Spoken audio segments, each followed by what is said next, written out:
Hello, my dear friends. I'm glad to welcome you back to my channel. And we continue our conversation, which I hope is important and valuable to you. And today we're going to talk about goals. Why is it that goals sometimes make us unhappy? Is this natural or not? Let's try to talk about this together.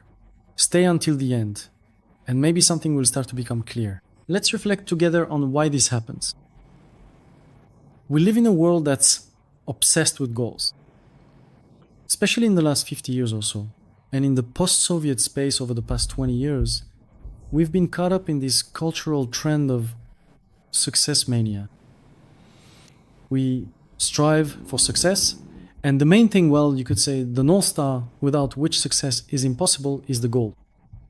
We call the goal, when we say goal-oriented person, we mean something very positive by that, right? That is, it's a person who deserves, respect.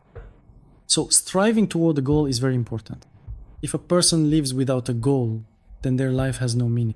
But even when we say that life has meaning, we also fall into a kind of horror. My God, life has meaning. It doesn't even occur to us that all of this is a trap, that in reality, life doesn't necessarily have meaning. And so when we say meaningless and clutch our heads with one or both hands, God, a meaningless life, we suffer only within our own concepts, which tell us the following: you must have meaning, and you will have meaning if you have a goal.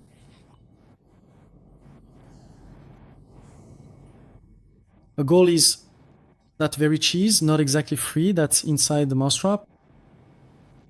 I want to be understood correctly. No, I'm not trying to destroy the need for goals altogether with this video. If you have a goal, that's wonderful. If you have a dream, that's wonderful too. Igor, is it okay to dream? People ask me. Yes, of course. It's one of the most beautiful traits of a person. A conceptual trait, but a very joyful one. But I see a big difference here. If you're dreaming, you feel good. Yes, keep dreaming. But if you start to integrate your dream into your life as something of utmost value, then to the exact extent that the dream becomes overly important, you begin to suffer.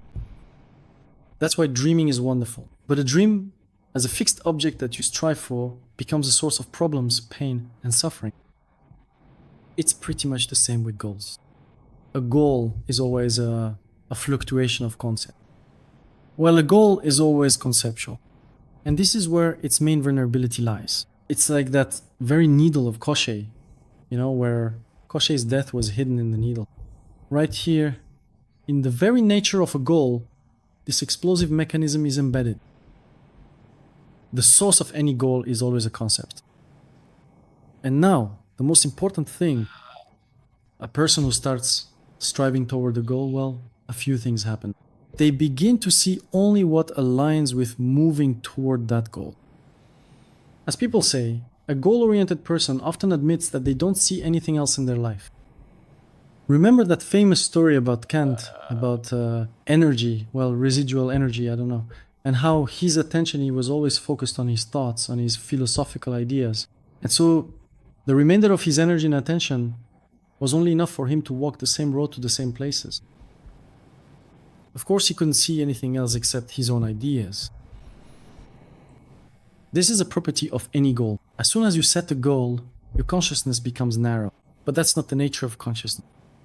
Consciousness is infinite, and it extends in all directions equally. Your consciousness, the nature of your consciousness, if you mastered the nature of presence, it would be alert. It would seem passive, but ready to meet anything that might come. It's not like that with goal setting. Just like with a scientific hypothesis, I don't really like it when therapists discuss therapeutic hypotheses during therapy. One of the reasons is that their consciousness becomes very narrow. They stop seeing everything that lies outside the boundaries of that hypothesis. It's the same here. Your mind latches onto the goal, and you don't see anything in its path. But the goal itself was set by a concept based on the initial data of other concepts. Therefore, you only develop within the boundaries of that concept. You see what I mean, right? And you won't see anything new, except for, that is, the goal doesn't lead to anything new. The goal leads to an increase in results and to the complication of the concept, but not to anything new. thanks to a goal, you can't make a breakthrough beyond the boundaries of the concept. That's impossible because the goal is inside it. That's one difficulty. The other difficulty is transformation. So, you set a goal for yourself. And what happens next? Next, there are two possible outcomes. One, let's call it a depressive outcome. Well, when you fail to achieve your goals time after time, things just don't work out for you. And of course, life starts to hit you over and over. You end up feeling sad. Before you know it, you might even fall into depression. Of course, the outcome could also be something truly grandiose and magnificent. You achieve your significant goal and then joyfully pop open a celebratory bottle of fine Chandon or, I don't know, perhaps even a prestigious Dom Perignon to commemorate this special occasion and celebrate your success. But here's the question. Where does assimilation happen? Where do you actually grow as a result of achieving the goal? You've probably noticed that when you set a goal and achieve it, the next morning or a couple of days later, you need to move forward again, right? You can't sit still. You have to set a new goal again. Why does this happen? Because satisfaction is impossible. And if there's any satisfaction, it will only be stimulated by concepts.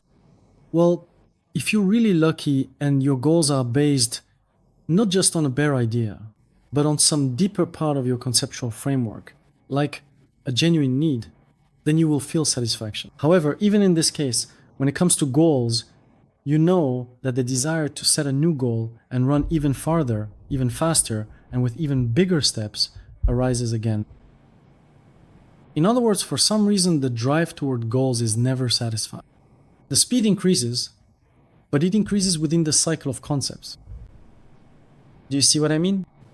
And so, for a person who is constantly achieving goals, their main task is not to stop, because stopping at each new stage becomes increasingly difficult. The speed increases, the stakes get higher, and the crisis of disappointment eventually becomes catastrophic. And that's why, for a while, I specialized in working with people in suicidal crises and discovered that one of the most lethally at-risk groups among those in suicidal crises are people of retirement age who have been forced to stop, look back on their lives, and despite having lived an active life, realize that they lived in vain or never truly lived at all. They did what other people wanted from them, or they pursued some of their own goals. They might have earned a lot of money, fame, or recognition. Perhaps they achieved some kind of social status. They retired with a high military rank or a government position. They looked back and realized it was all for nothing, because all of that is just a simulation of reality.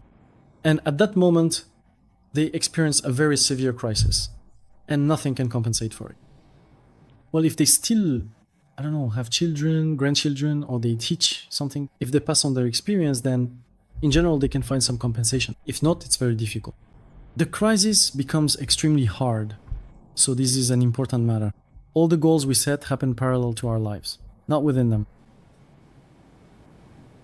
And it's good if those goals still come from some inner voice. But in that case, such a goal will never be about planning. Such a goal will always be if this goal doesn't come from, let's say, the voice of the heart, then a person is more likely to feel that something inside is calling them in one direction or another. They're not sitting there, like at many business trainings, scratching their head in search of a niche that's profitable for their business development or figuring out what their brand should look like to be as advantageous for them as possible. This type of goal belongs to the most rigid concepts. And with this approach, a person can also be successful but never truly happy. But if their goal suddenly appears as if it's the voice of the heart event, though the goal is still within a conceptual framework, but it's as if the voice of presence starts to highlight something from the side, and suddenly the person begins to feel a strong pull in that direction, a kind of hunger, and it manifests in setting this goal. Then of course there will be much more strength, energy, and potential for transformation here. Nevertheless, a person's consciousness will still be narrowed, and the satisfaction will still be limited only to the extent that the concept allows. So, what is the alternative? Is there any alternative to this at all, or not? So, we've talked about the fact that a goal in itself is neither good nor bad, just like needs, but they exist. And that's wonderful. And if they don't, that's even more wonderful. The fewer needs you have, the freer and happier you are. Surely you know this from your own experience, right? If you are less and less dependent on your principles, your stance, your worldview, your needs, and your feelings, you feel like a much freer person. My acquaintances and clients from the business world often say this phrase: the plan is nothing, planning is everything. The very process of setting goals itself is closely connected to the light of life, to the voice of the heart. But when a goal is fixed further on, it is only the concept that is responsible for it. And it's as if the heart falls silent there. And this is the main flaw. So, what is the alternative? Maybe we should give the heart more space? What do you think? If you truly believe yourself to be a concept and are totally identified with it, then the only thing left for you is either to set goals or to suffer from being such a purposeless person. Then you'll start to feel that life is meaningless, and you'll suffer from that as well. You see, life is something that doesn't necessarily have an inherent meaning, and it doesn't have to possess a predetermined purpose. It simply exists. And that in itself can be profoundly significant. Meaning is a conceptual construct. It was invented that way. Like, there is some meaning in this for me. That's why when there is no meaning, a person starts to feel bad. It's as if you were going through withdrawal and needed a dose of drugs. Phew, meaning is back again. Thank God. That's great. Do you see how this works? But life is just love. It's not antagonistic to meaning, but it doesn't require it either. It doesn't know, your life doesn't know about the existence of meaning. Your life doesn't know about the existence of goals, because life is simply your life. Its source is presence, while goals and meaning are just concepts. They never meet, because concepts are merely shadows. They're unreal. They exist only in the world of our belief. As long as we believe in the necessity of goals and meaning, we try to build our lives according to those goals and meaning. But what will happen if you discover you start being present in your own life? You will begin to notice that with the emergence of presence in your life, it becomes delightful in all its different manifestations. And in that moment, whether you're simply lighting a candle or putting a bowl of soup on the stove, these moments of life are no less beautiful than watching a magnificent sunset. When you simply wake up peacefully in your comfortable bed in the morning, it is truly just as wonderfully fulfilling as if you were driving a large, powerful truck for 1,000 long kilometers along some winding highway with incredibly beautiful landscapes, or perhaps even some rather ugly ones, completely deserted or something quite similar to that. There is nothing that is more preferable than something else. But in all that is truly happening in your life, within you, there is only each present step of this very moment. So each time you find yourself in presence, you become more and more interested in being there. Over time, concepts interest you less and less, while presence interests you more and more. Not theoretically, not conceptually, but you actually feel good there. Even when you're chopping onions for pilaf, you feel good. When you are present, when you look at the mountains around you and you are present, you feel good. You want to return there. You naturally want to return because that's where you are. And over time, there are fewer and fewer concepts. And you notice that your life is just each step you take. You take a step and say, oh, that's cool. It feels so good. Remember, I've often used the example, the Lord created all his miracles. Each time he said, it is good. And it was good, but not because God himself did it. Rather, God manifested himself in that goodness. Like, if someone else had done it, well, it wouldn't have been as good. No, God is the event itself. And it is good because God lives in it, not because God is its creator. There is no author in the book of Genesis. It's not about God's authorship, but about the very event of creating the earth, people, and light. It all happens within God himself. It's the same here. You take a step in your life and feel that this is your life. You are meant to be here. The most important question that should arise within you is, am I supposed to be here right now? Something inside you knows the answer to that question. Let's call it the heart, the seat of feeling, the gut, call it whatever you like, the inner voice. But when something inside you makes you take this step, don't confuse it with the inner voice that says you need to take this step. Sometimes we also mistake the inner voice for intuition, which is itself a veiled concept. I'll talk about that another time. We tend to overestimate the importance of intuition.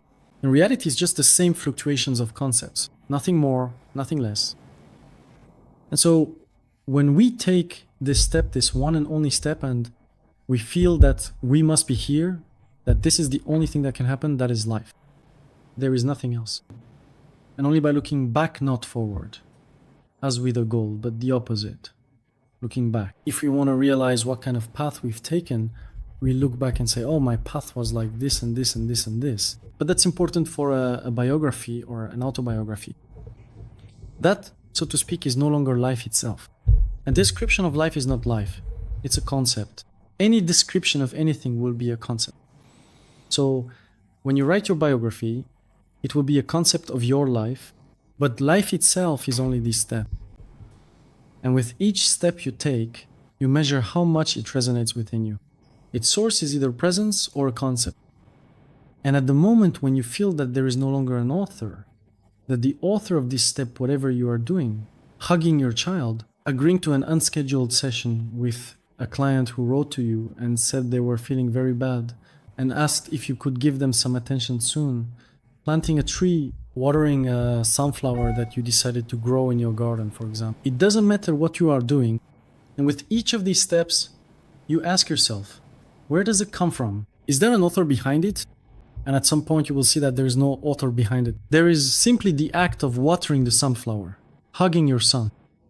There is an action, but there is no longer an author in it. This is the best thing that can happen to you. You are finally close to true freedom.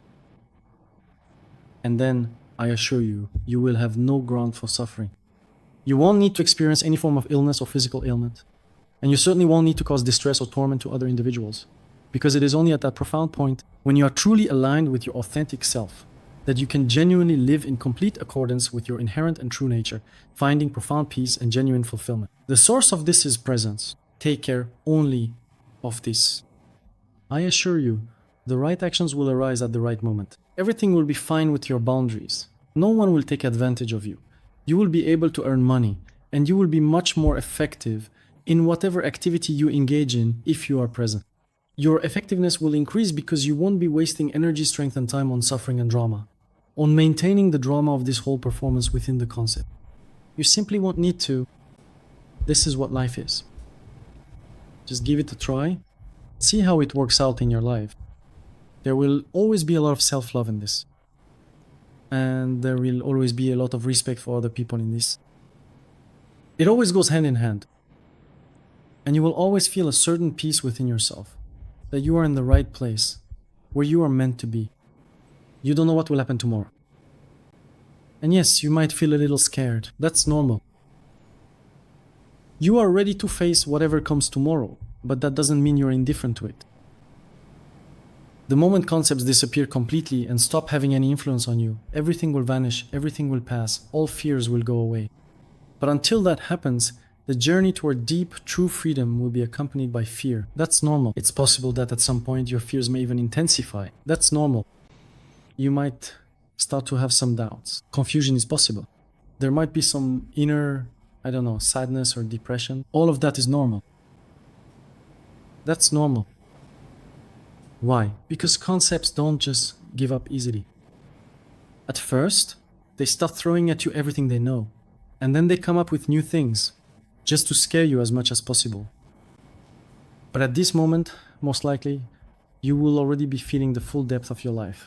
You will feel that every step you take and your alignment with that step is your life. And you feel good there. You are in love with your loved ones, building deep, close relationships.